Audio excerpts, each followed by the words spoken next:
So the reason it's so important for us to leave the frequency spectrum open for clarity is because we reserve certain parts of that spectrum for certain important abilities. So, for example, we have a champion named Garen who has a very big sword.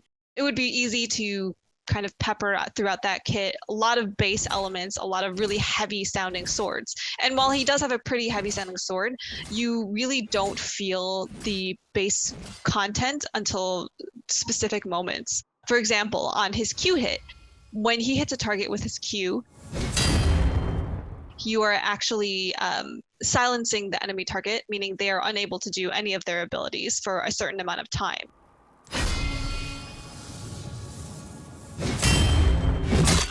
Similarly, on his ultimate ability, he has a giant sword that comes flying from the heavens, and if you hit someone with that, you will definitely get some base content in there, and you'll get that. You'll feel that hit.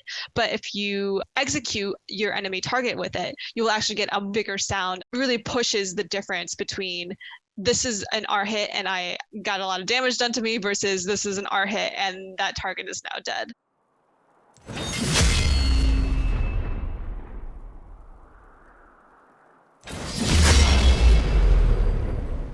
Another way we help the mix of the game is with motion. Motion is something we talk about to describe modulation happening over time during the duration of a sound. Modulation can range from frequency modulation to subtle volume automation and pitch shifting. This can also help make it feel more in the game space and blends better into the mix. Having a single tone throughout the asset can make things stick out a bit more. So let's take basic attacks for an example. This is something that the player can do pretty frequently within the game, and these sounds would begin to feel a bit fatiguing without some motion to them. While we do want to have a bit of a cadence so that the player can rely on that sonic cue, we don't want it to get too annoying or something that they don't want to hear. This also applies to loops and longer sounds within the game.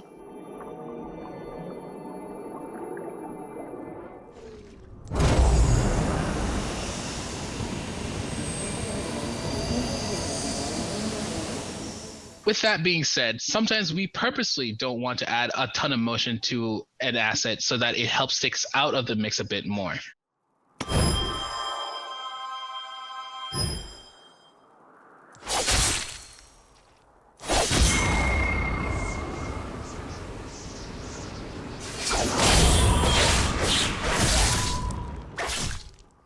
There are moments within the game, moments where you lose control of your characters. Sometimes we may represent that with a high frequency content ping that plays for the entire duration of you being stunned. Just kind of balancing that there are so many different things that can happen in a game. There are 9 other champions around you, and they could have any combination of items, they could have any combination of summoner spells, and being able to know in these millions of combinations what is happening can be so important. Like we previously mentioned, we like to lean on their lore and their backstories to find special ways to represent their audio experiences within the game and helping tell that story within the game space. Let's take Swain, for example. His lore speaks about him being able to hear secrets that people are not necessarily saying out loud. We have that represented with these semi-binaural whispers in-game that only the Swain player and his targets can hear. So in places like his passive where he pulls stacks out of a target that is crowd-controlled, these are some of the spots that we look for within the game space that helps tell their story.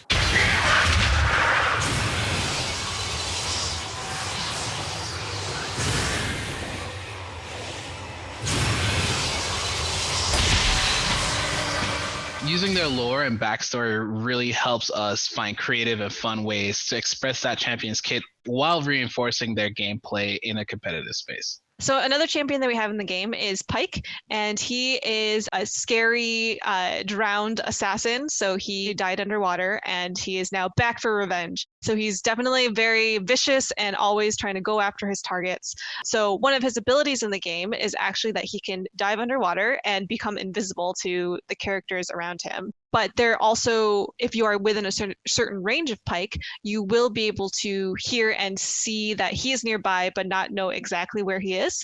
If you are in a healthy state, you will hear a certain music.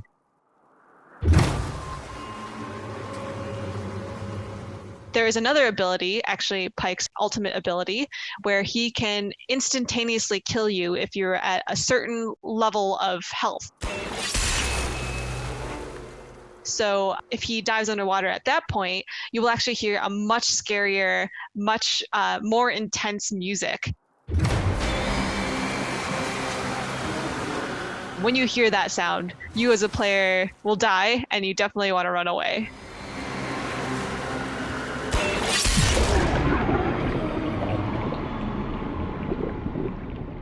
In those situations, we want to give that gameplay cue that helps support their lore and that game mechanic to the best of our abilities. Some abilities are global, but present themselves in a very different way. So, for example, Senna's ultimate ability, where she casts a wave of black mist that will damage enemies hit by it, but it will also shield her allies. So instead of making it a 2D sound that everybody could hear, there was new tech that had to be made so that only the people in that targeted location could hear that sound when it was about to go off, at least 1 second before it did, to give the player ample time to be like, well, I need to move.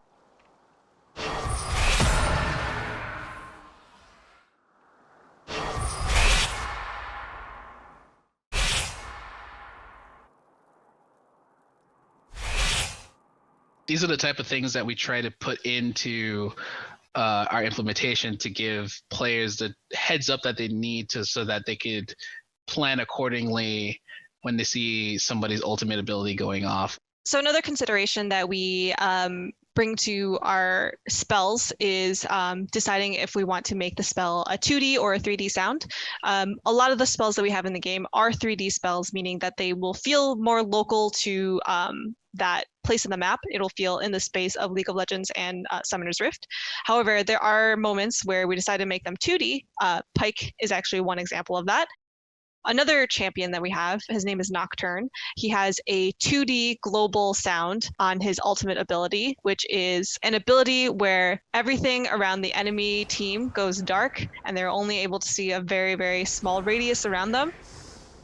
And because of this, he can also immediately jump to any character that is within a certain range of him. Because it's dark and you don't know at any moment that Nocturne can come out and attack you, it is definitely a time where we want the player to feel scared, and we want them to back off a little bit, or at least be on their toes on what might happen.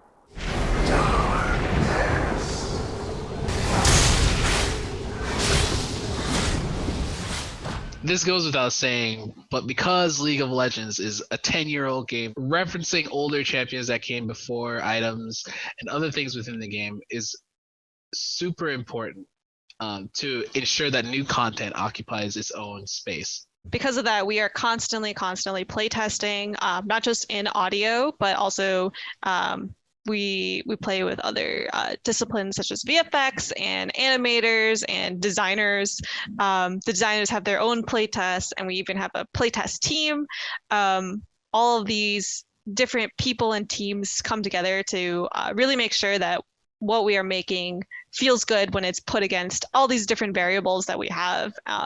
Like what Jayvon was saying, we have champions, we have items, and we want to make sure that when we are making these new things, everything feels like it's part of the League of Legends space, but also that we know exactly who it is when it's happening. So something that we have in League of Legends is the ability to purchase skins for our champions, which is taking the base champion, so someone like Ashe, who is from the Freljord, or Pike, who is a scary assassin from Bilgewater, and transforming them into a whole different fantasy and identity.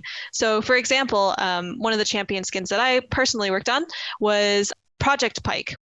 Pike is in like a cybernetic, more gritty, futuristic universe. He is also still a kind of a scary assassin, but instead of water, he goes into like a holographic world, and his weapon is sort of a hologram knife magic. We also want to make sure, even though he is in this new space and in this different world, we want to make sure that he still feels like Pike when he's played in game. We want to make sure when a player loads him into Summoner's Rift that they are still getting all the same cues that the base Pike player would have gotten, and not just for the player themselves, but also for everybody around them, so that they are able to know, hey, when I hear this music, when Pike is invisible but around me, that this one's okay. I can be here and be okay. Or I should run away because this is the scary music, Pike, and I am about to die.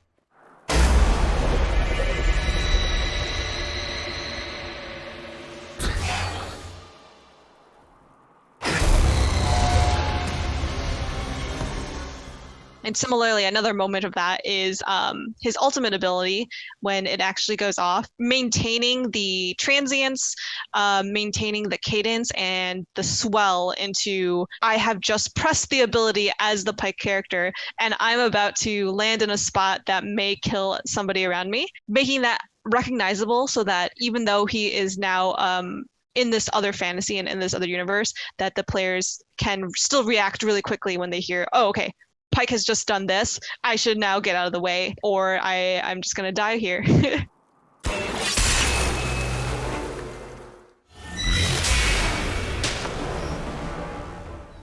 It's really important to retain these gameplay moments because it's important for the players to be able to understand what that champion is still doing within a given context, so that it doesn't feel like it's a pay to win and where nobody understands what's happening anymore.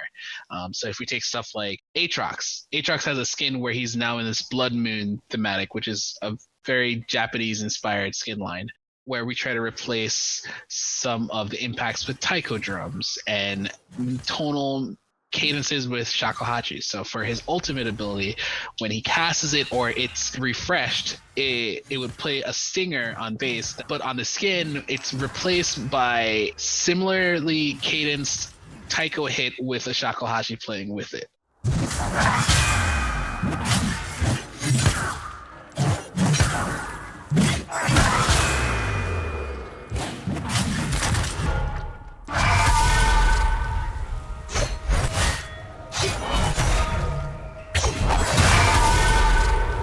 Whenever we're working on a new skin for a champion, we always try to match the cadences and likeness to base as much as we possibly can, while still serving that skin line's thematic and selling that fantasy.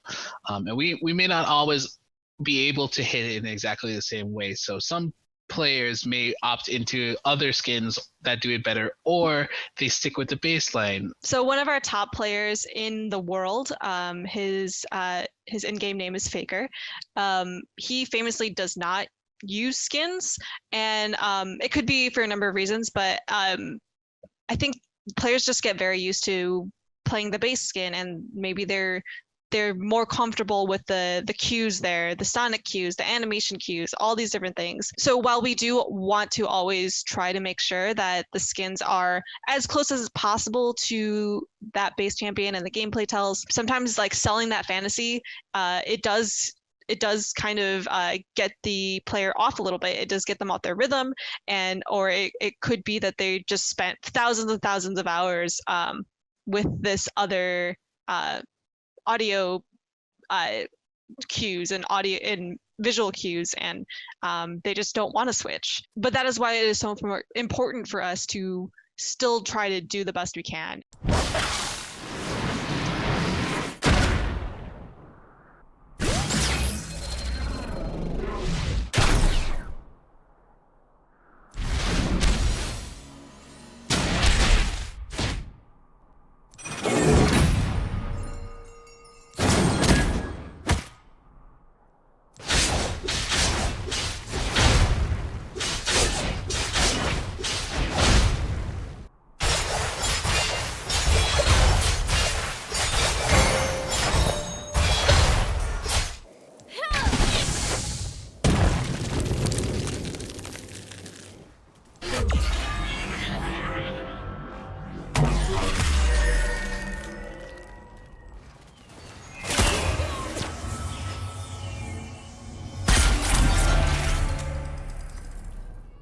So that's about it.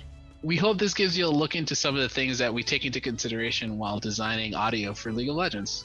Hey. All right.